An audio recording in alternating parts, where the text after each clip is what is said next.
Hello you guys, welcome back to my channel. If you're new here, my name is Savannah. I am a third semester nursing student and I'm so glad you are here, and if you are returning, welcome back. Today I've decided to do like a sit down chatty vlog for you guys, explaining how to be successful in your third semester of nursing school and my tips and tricks on how to pass and do good in pediatrics because I just finished that course. And then I thought I'd give y'all a little update on my job because I recently just switched to an oncology unit, so I thought I'd give y'all the whole rundown on how that's going, and maybe encourage some of y'all to work on an oncology unit. So without further ado, let's get into this video, and I hope you enjoy and I hope the information is useful, and wish y'all the best in y'all's education if y'all are in school.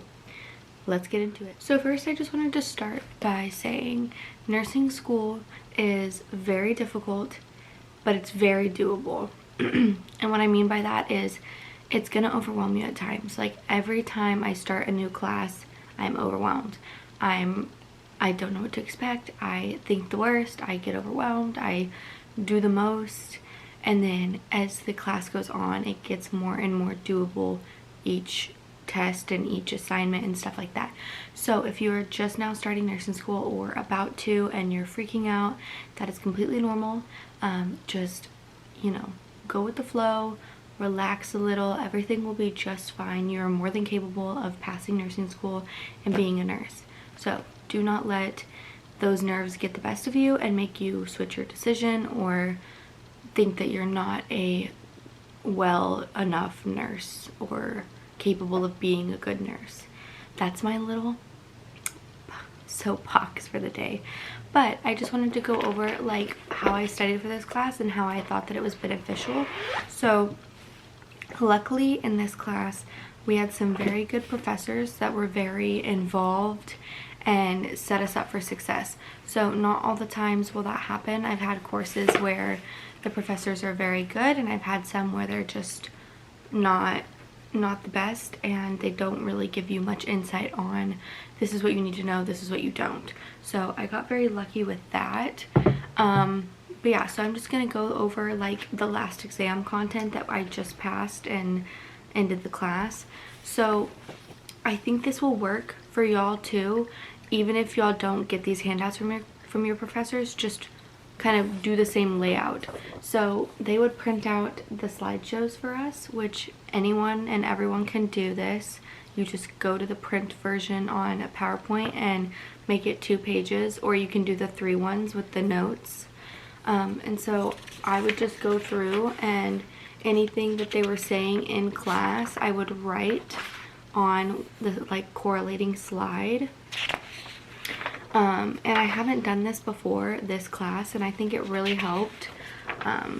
So I would like write in like extra things next to like the topic they were talking about, and that was very helpful. And I did that for every PowerPoint that they gave us, but like I said, you don't have to be given it. You can print these out on your own. And then they would also give us these notes for each topic, and I would highlight the most important stuff or like the topics and add anything extra that I thought was important or that they like mentioned that they said was like, know this, or they mentioned it multiple times in their lecture, so I was like, oh, they really want us to know that, so I need to know that. But yeah, they gave us these notes, but you can write these notes yourself. Like I always write notes in school, and they just take these from the PowerPoint, so anyone can write notes. I've also seen what works for a lot of people is you take the PowerPoint and there's a version to print out the outline. So it's basically just the slideshow but in like notes versions, and you can add stuff to it that way. So it's like the like template of the notes are already made from PowerPoint, but you can add to it. I have a lot of friends that do that and it works very well for them. So there's like a ton of different ways to study in nursing school, and everyone studies differently, and some people like to study as a group, some people like, you know, one-on-one studying. It just differs. I prefer to get the information kind of go over it, go to class, take the notes, and then I like to study with a group. And we study about 2 to 3 times before the exam. And we just do like a lot of active recall, which I've learned helps a lot, because even if I'm not completely 100% aware of the information that they're going over, I hear them talking about it, or I'm talking it out, and it's like sticking more than you'd realize. So like on Thursday, right before the exam, we got together at a coffee shop, and like this slide, for example, is cerebral palsy. I don't know every single thing about it, but we would sit there and be like, you know, it's a disorder of posture and movement from a brain injury, you know, it could be absence of oxygen, all of that. And like the more you read those out, the more it sticks. And I find that more beneficial than me just reading over these really quickly and not speaking out loud and like reiterating it to my brain that this is what this is. So that really helped me. I hope this is making sense for you guys, but if y'all have any other questions about studying, or y'all are nervous or stuff like that, just let me know. I am currently halfway done with my 3rd semester of nursing school. I'm starting OB tomorrow, and so I just wanted to kind of go over like how last semester went, how I did, and give y'all some tips and tricks. So that was basically it. And then we have an ATI book that they studied a lot out of, or they taught a lot out of. So I would go through, and like the last exam there were seizures, so I would just make like little sticky notes and go back to this. And I know a lot of schools do ATI, so hopefully y'all's do too, but most of them do ATI because that's where a lot of your exams are from. So I would go through and read this, and then as a group with me and my friends, when we studied, they have questions in the back of the book, and we would just go over those and kind of test our minds. And then this helps you for the ATI final at the end of the course, which was very difficult. The pediatric ATI final was pretty hard, but if you have this and you're already going through this throughout the semester, it's a lot more beneficial because you already know a lot more that's in here than starting it a week before the ATI exam. So I really did like how they taught out of this more than like the textbook that we had for the class. So that was super helpful. And in OB, I have heard that they give us outlines and stuff, so I'm probably going to do like the same methods and like writing notes during class and really paying attention during class, and hope for the best. But I hope this little segment of studying and a little school update is beneficial for you guys, because I am here to help, and I'm on the same journey as a lot of y'all. And just because one of us is not doing as good, or one of us is held back or stuff like that, you got to keep going. You are just as important, and just because you see someone on the internet and they look like they have it all together and their schooling is going great doesn't necessarily mean that you're less of a person or that they're all picture perfect. Everyone puts on the internet what they want to be put on the internet. So you have to remember that everyone's on a different journey. If you are in school and you're not doing that well, just remember to keep going. You're in this for a reason, and you will get there eventually, and not everyone's timeline is the same, and that is okay. So without further ado, enough about that. I'm going to give y'all a little life update on school. I'm going to give y'all a little life update on work. So I started filming a vlog yesterday, and I might put in the clips. It's not very much. I picked up an extra shift yesterday on Monday, and I thought I was going to be on the pediatric oncology unit, but they put me as training as unit clerk, so I didn't really have much to film for you guys because I was in the unit clerk office all day, and there's not much like to show y'all without like HIPAA and stuff like that, because we're like discharging patients and admitting patients and transferring them and stuff like that. So like I couldn't show y'all the screen or any of the paperwork because I had all of patient information on it. I was gonna film that, so that's why I'm filming a sit down video for you guys, because my vlog idea kind of went down the drain when I wasn't in like an actual unit that I could more freely record.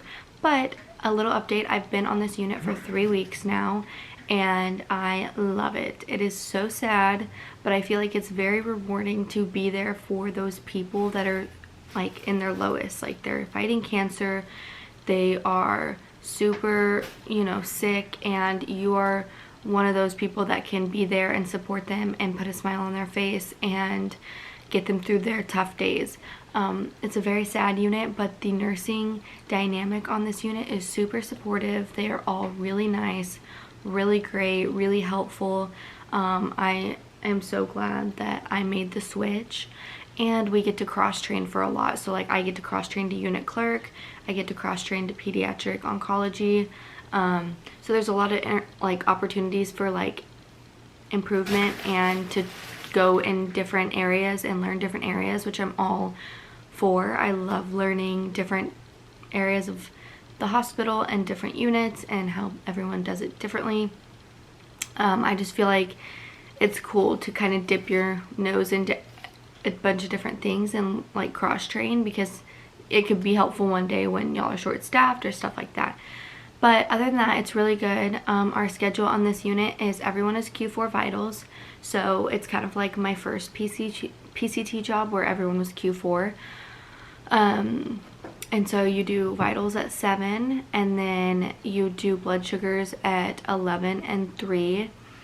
And then you just get people in showers. I do everyone's CHG baths in the morning because everyone on this floor needs a CHG bath most of the time, because they have ports and they have PICC lines to get the chemo. So I get all of theirs done by the morning, and then that way I'm like set up to where I have what needs to be done, and then now I can shower them if they want. But at least their CHG is done. Whoa, voice crack.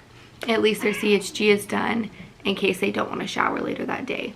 So that's kind of what I do in the mornings, and then I kind of just answer call lights. It's only 12 patients, and yesterday we only had 11, or this weekend we only had 11, so it wasn't like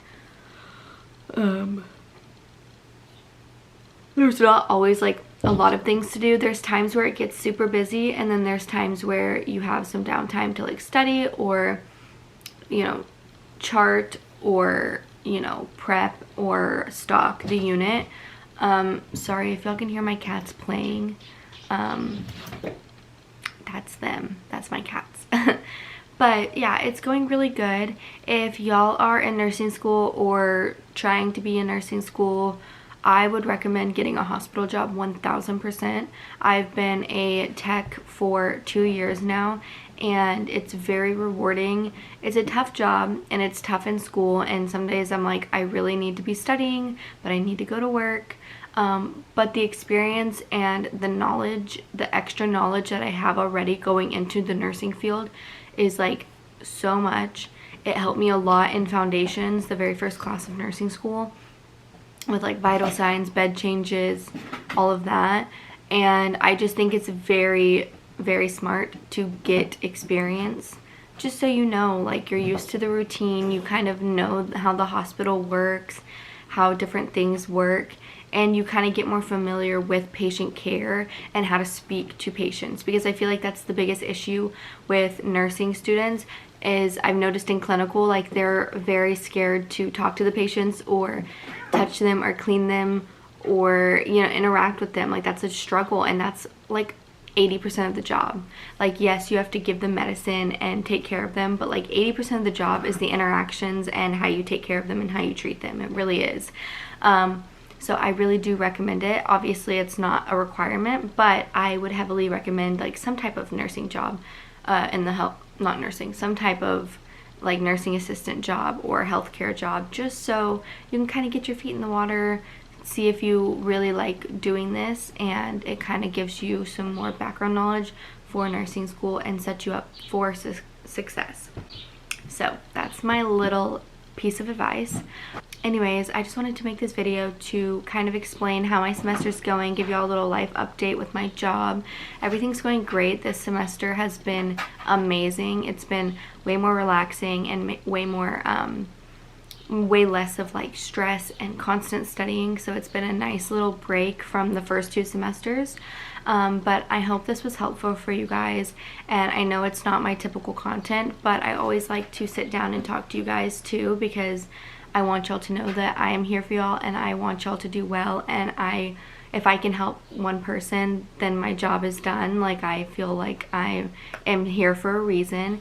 But anyways, I hope you enjoyed. I hope this was helpful, and good luck on any of y'all's nursing careers or nursing journeys, or any of y'all's journeys, even if it's not nursing. I wish the best for y'all. And if y'all have any questions or any like video ideas y'all want to see or anything, just put it in the description below, the comments below, and I will respond, and I will try to make the video or answer your questions. So thank you so much for watching and supporting my channel. I love you all very much, and I will see you next time. Bye.